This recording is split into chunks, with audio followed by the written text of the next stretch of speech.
Filipino immigrants and second, third, fourth generation Filipino Americans, those who were either raised here or born and raised here. But in the last few months and even years, some Filipinos have been considering going back to the Philippines and staying there for good. And why not? You know, there's been an economic boom, a lot of foreign investment pumping blood into the economy, fresh blood and fresh money into Philippine economy, which means a lot of construction, a lot of employment, a lot of opportunities. And here are the thoughts of Resorts World President King Sansian.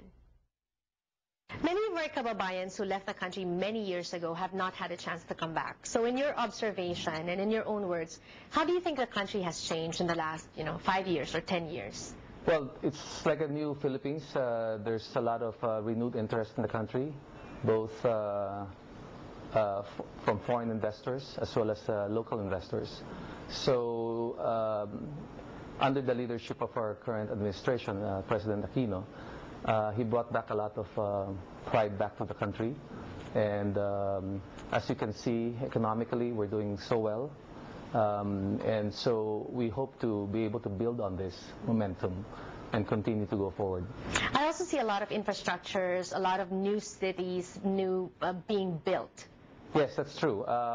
There's a lot of other places that are being developed right now beyond the traditional places like Makati and Ortigas. No? So the economic development has gone beyond these two areas.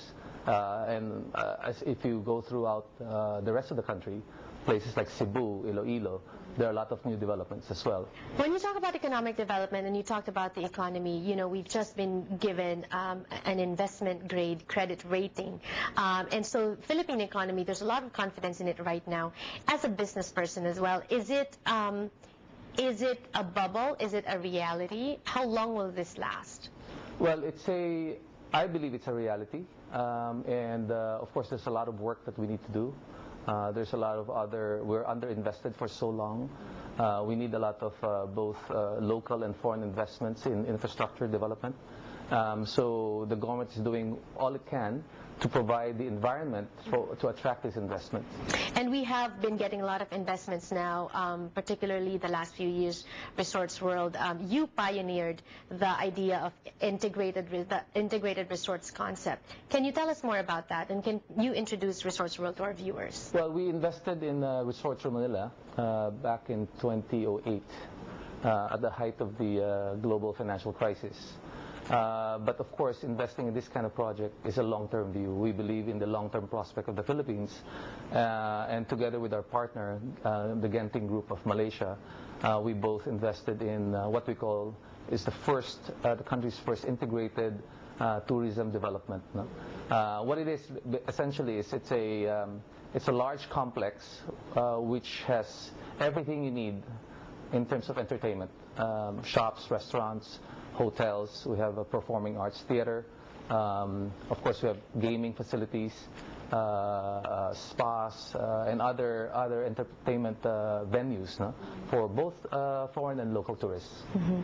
I have been staying at the Remington Hotel. It's a good, convenient area because it's close to the airport, and then you go out of your place or your hotel. There's restaurants, different kinds of cuisines. There's entertainment. There's gaming. There's everything in this. But I know that you are not stopping there. There's still more developments in the works. Can you tell us about those? Yes, we've done our phase 1, which is what you've described. That's just phase 1. That's phase 1. We have 3 hotels led by Marriott Hotel. We have around 1,226 rooms over these 3 hotels. We are going to expand to effectively double the size, add 3 more hotels, including Sheraton and Hilton. And we will effectively double our hotel count to around 2,500 rooms within the next 3.5 years. We're also building the largest ballroom in the Philippines, which is a 2,000-seater ballroom, and more shops, more gaming, more entertainment venues. So obviously growth and development is important to you, are important to Resorts World Manila, but then also at the same time, I noticed, having been here, having just moved to the States 10 years ago, I noticed that the buildings that were awe-inspiring at the time are not anymore now. I think there's also something has to be done also with maintenance and upkeep of the buildings of the establishments. What are your plans in regards to that? Of course, it's a constant, reinvestment that we need to do to keep it fresh, keep it young, keep it current. And there's more facilities. We will be copied. There will be other facilities being built. So we need to be able, for us to be able to compete, we need to reinvest. And that's what we've been doing. We're not only expanding and building new facilities, we're also constantly improving our existing facilities.